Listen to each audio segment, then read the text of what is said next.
Bem-vindo ao canal. Aqui você tem informações sobre TV, cinema, arte, política, esporte. Se inscreva, curta e compartilhe. Em Brasília, Cláudio Dantas e José Maria Trindade. No Rio de Janeiro, Roberto Mota. E aqui comigo, no nosso estúdio em São Paulo, Thiago Pavinato. Vamos aos destaques do programa de hoje. PF desarticula plano para matar Moro e autoridades. Procuradores criticam Lula por falas contra ex-integrantes da Lava Jato.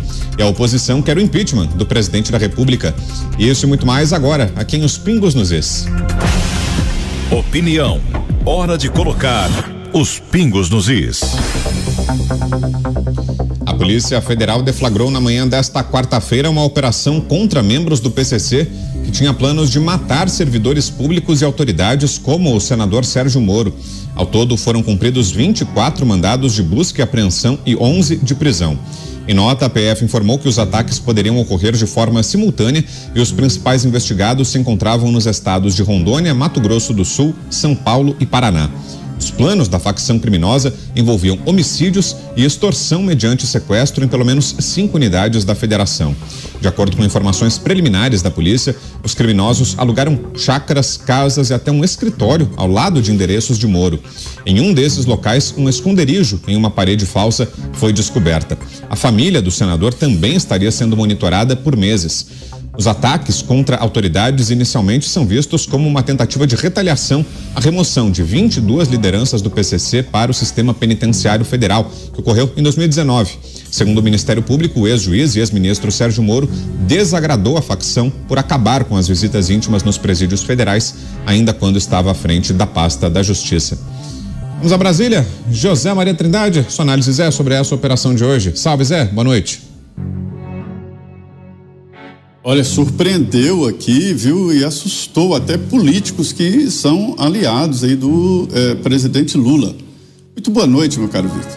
Boa noite, colegas aqui de bancada, o Pavinato, o Dantas e o Mota, e uma boa noite especial a você que nos acompanha aqui nos Pingos nos Is. Olha, hoje o senador Sérgio Moro deu uma demonstração de que já sabia há muito tempo que estava sendo protegido, né, pela Polícia Federal e pelas polícias da Câmara e Senado. E ele deu aquela resposta ao presidente Lula na sua altura, dizendo que se sentia ameaçado. E nos comentários de ontem aqui eu disse, a partir de hoje, o que acontecer com o Sérgio Moro será culpa de Lula. Veja bem, um mandante de um crime não é só aquele que fala vai lá e mata e paga, não. O mandante de um crime pode ser também por omissão. Me disse um senador da República que logo depois da eleição ele foi derrotado e um grupo de cabos eleitorais disseram para ele, calma, eu vou dar um jeito nisso. Aí eles saíram e ele ficou pensando, jeito nisso como? E foi atrás dos cabos eleitorais. E descobriu que os cabos eleitorais queriam matar o primeiro lugar para ele ficar no segundo. E ele interceptou, e é assim que deve ser. Se não houvesse essa interceptação, ele seria, sim, responsabilizado pela morte. Existem aloprados por aí à vontade. E uma fala assim de um presidente da República incentiva, indica, induz sim, mesmo que o presidente da República não tenha dito claramente, vá lá e mate, eu te pago tanto. A relação é muito assim.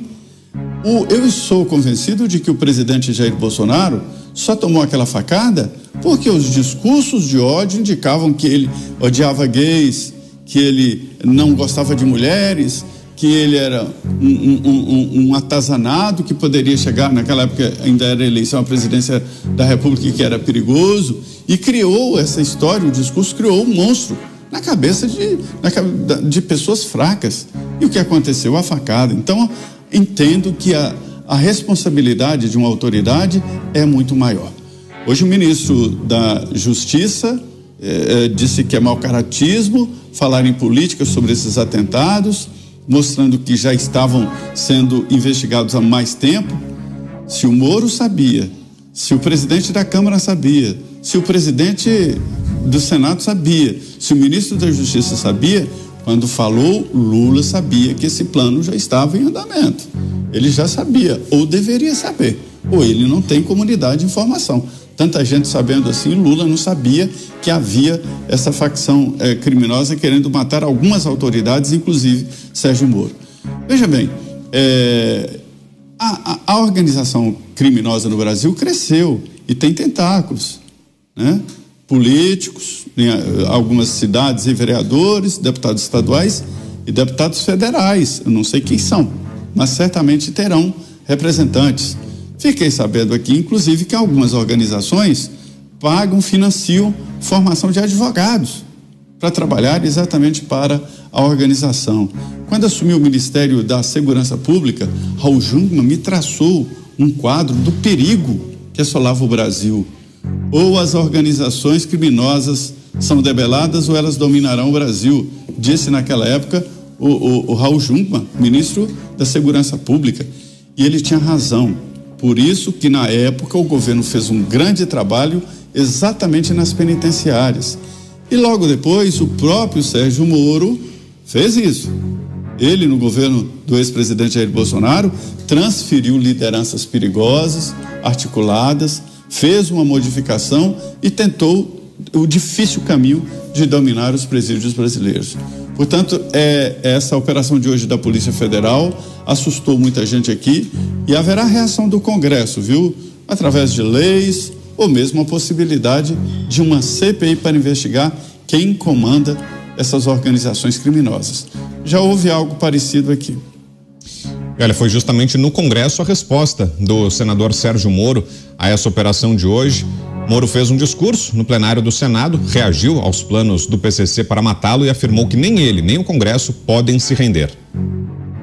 Desconheço, na história da República, um planejamento de organizações criminosas dessa natureza contra promotor do caso, que investiga o PCC, mas especialmente contra um senador da República. E a minha avaliação em relação ao crime organizado, ou nós os enfrentamos, ou quem vai pagar vão ser não só as autoridades, mas igualmente a sociedade. E isso tem que ser feito com políticas rigorosas, inteligentes, com base na lei, contra a criminalidade organizada. Nós não podemos nos render. Tive o apoio da minha esposa, deputada federal Rosângela Moro, que ora nos acompanha nesse evento, também ameaçada, simplesmente porque nós cumprimos o nosso dever com o país durante todo esse tempo, como juiz, depois como ministro, e ela sempre apoiando aqui as minhas iniciativas. Nós não podemos retroceder, presidente. Moro ainda pediu apoio a uma medida que apresentou hoje para defender autoridades. Tomei a liberdade de resgatar um projeto que eu já tinha faz tempo, da época do Ministério da Justiça, e retomar esse cargo, mandato de senador, me permitiu que eu reaproveitasse esse projeto, e protocolei hoje, e solicitaria aqui humildemente o exame pelos meus pares, e possivelmente nós pudéssemos aprová-lo rapidamente, que é um projeto muito simples. Tive a oportunidade de mostrá-lo a Vossa Excelência anteriormente e discutir com outras autoridades da República, que prevê a criminalização de um planejamento para a prática de atentados contra autoridades. Que nós temos hoje um quadro no qual se fez todo esse planejamento e muitas vezes a polícia fica tolhida de tomar qualquer ação antes que se inicie a tentativa da prática do crime, que coloca em risco as autoridades.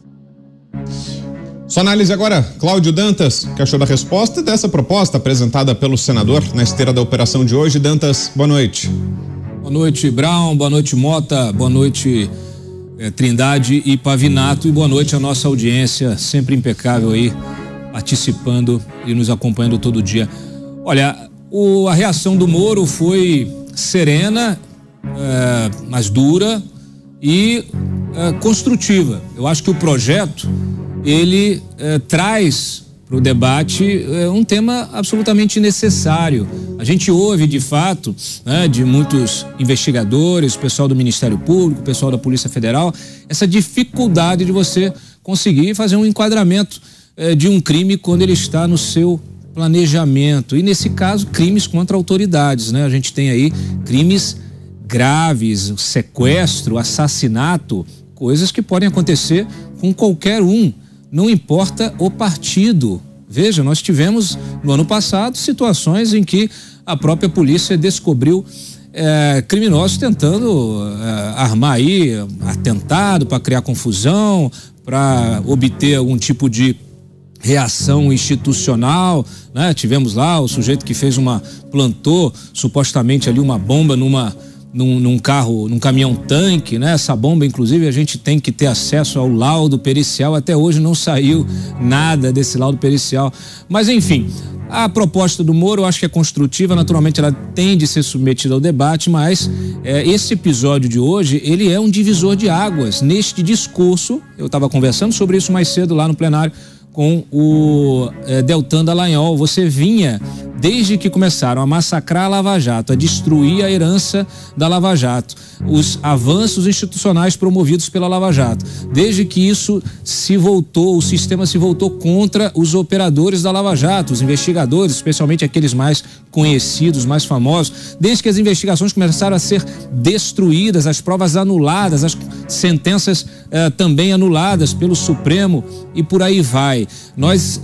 Se estabeleceu no Brasil um discurso de criminalização de quem combate o crime.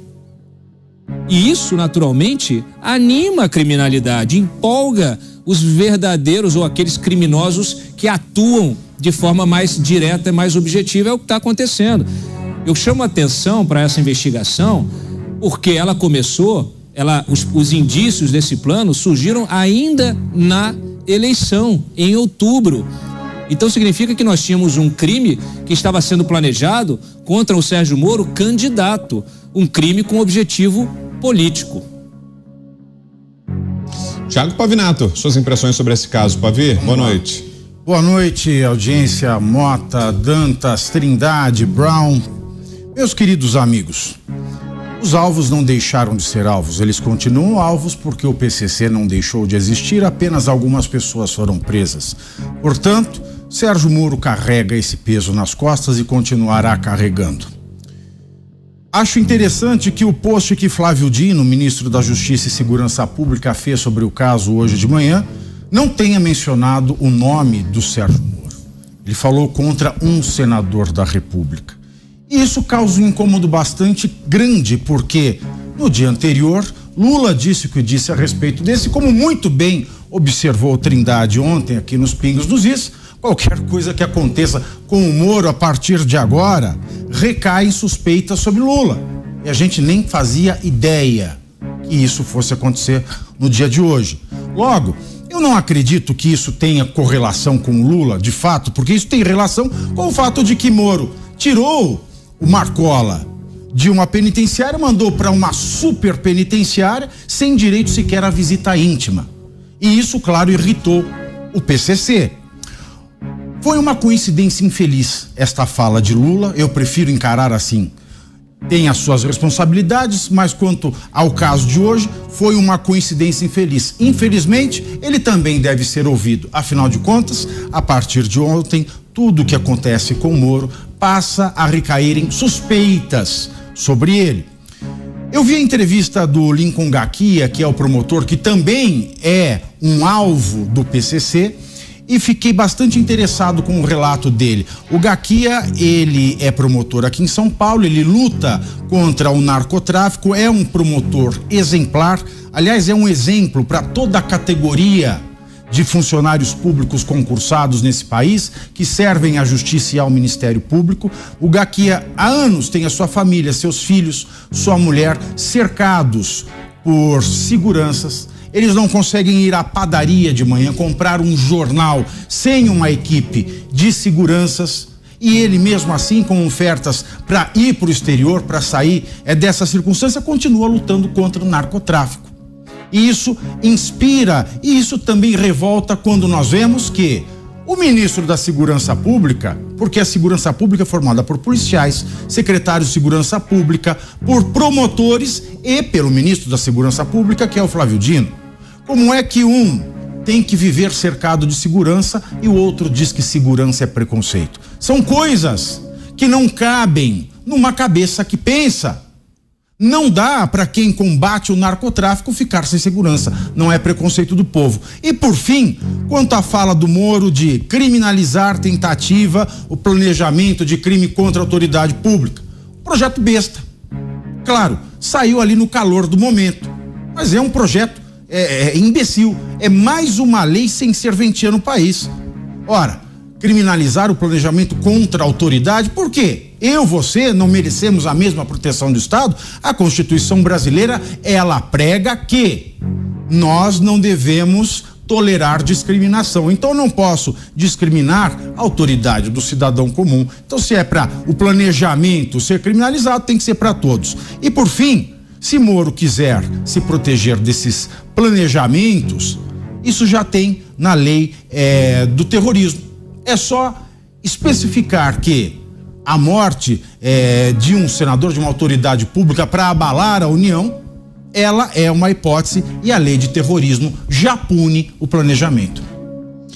Para fecharmos, sua análise agora, Roberto Mota. Boa noite, Mota. Boa noite, Brown. Boa noite, meus colegas. Boa noite, nossa audiência.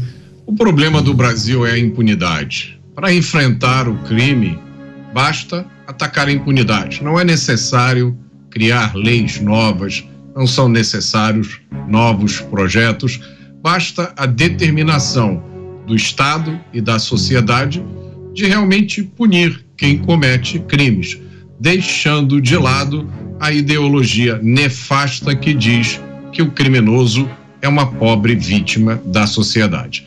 Parabéns à Polícia Federal pelo magnífico trabalho. Não há nada de muito novo nessa história.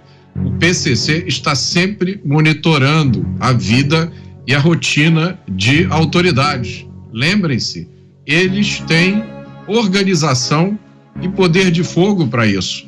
Estima-se que na invasão de Araçatuba, eles gastaram R$600 mil.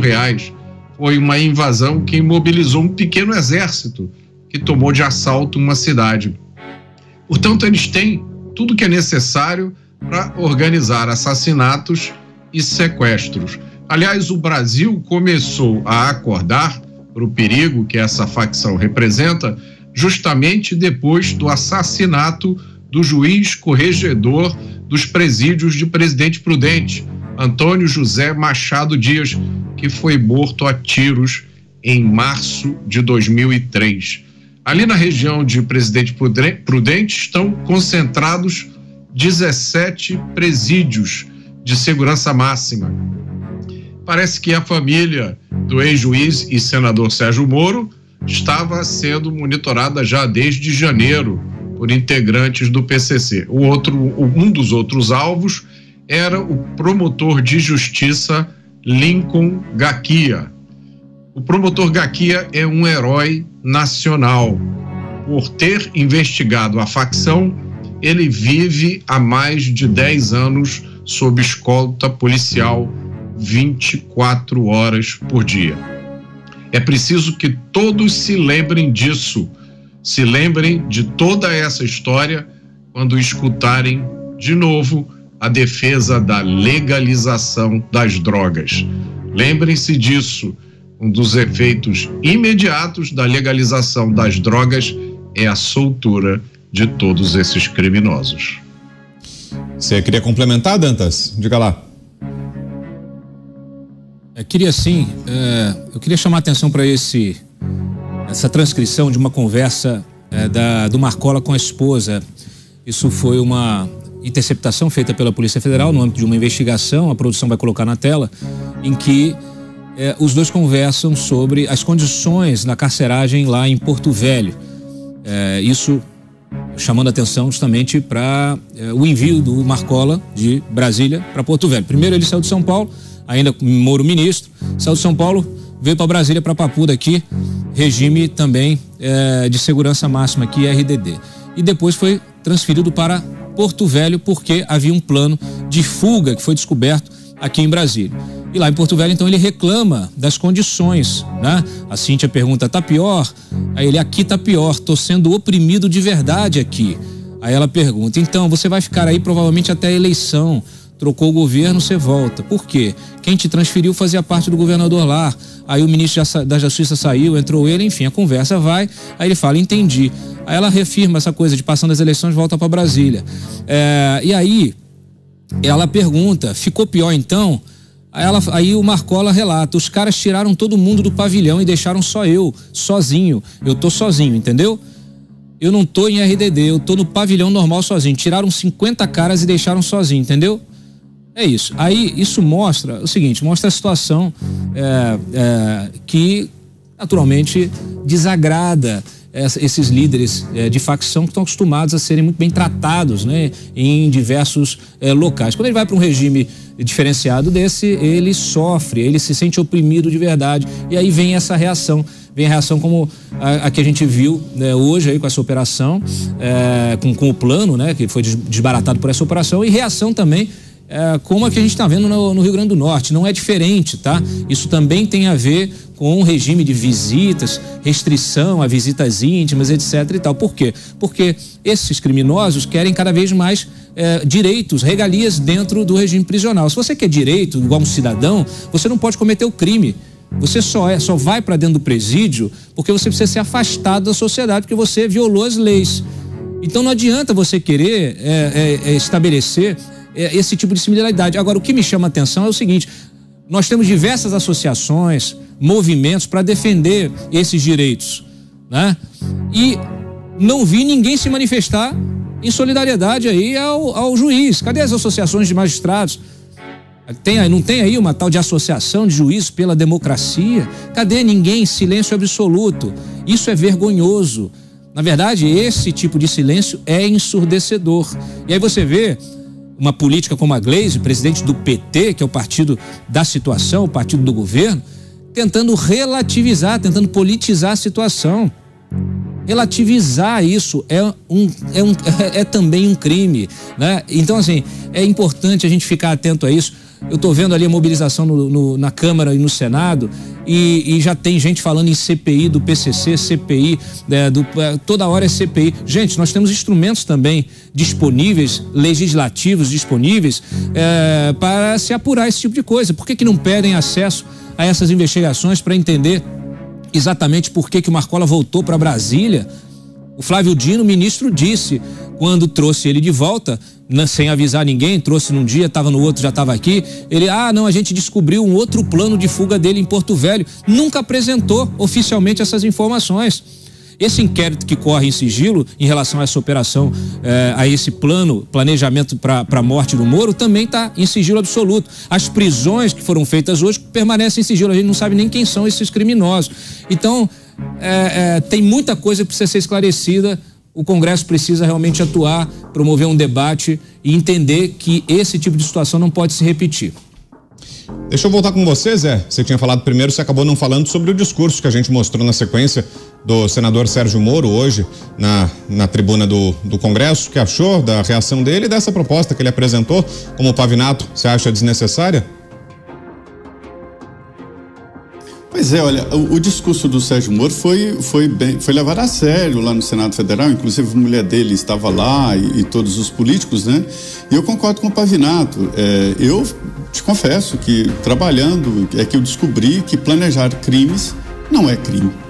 Eu peguei um caso de um deputado que estava planejando e com provas, me deram CDs mostrando lá a reunião numa praça de alimentação de um shopping, depois gravações, planejamento de crimes. Aí a conclusão é assim, olha, isso não é crime, planejar crime não é crime. Isso precisa ser regulamentado não só contra autoridades, mas contra qualquer um. O discurso do Sérgio Moro foi contido porque ele ainda tem aquela alma de juiz, né? Não foi agressivo. O Dantas falou que ele foi sangue frio, mas aquele ainda não pegou aquele jeito de fazer política, de jogar emoção e de falar de uma maneira muito mais firme. Mas o que eu percebi no discurso e na atenção que deram lá ao discurso é que várias pessoas me disseram que já passaram por algo parecido. O próprio procurador dizendo isso não é novidade, sempre há por aqui esse tipo de procedimento. Sérgio Moro é que transferiu Marcola. Ninguém queria recebê-lo por aqui em Brasília. Brasília tem um presídio que é um dos raros do Brasil que não é dominado pelo crime organizado. Mas me disseram que isso tem um custo, que é preciso vigilância constante, é preciso trocar de vez em quando os guardas. Tem várias técnicas, mas é muito complicado. Devo dizer também que até imóveis nas imediações da Papuda tiveram preço de aluguel elevado exatamente porque quando o Marcola veio para cá, várias pessoas vieram para se terem uma ideia de como as organizações criminosas estão fortes no Brasil. Não saia do canal sem sua inscrição. Curta e ative o sininho para receber novos vídeos. Compartilhe e ajude-nos a bater a meta de 1000 inscritos.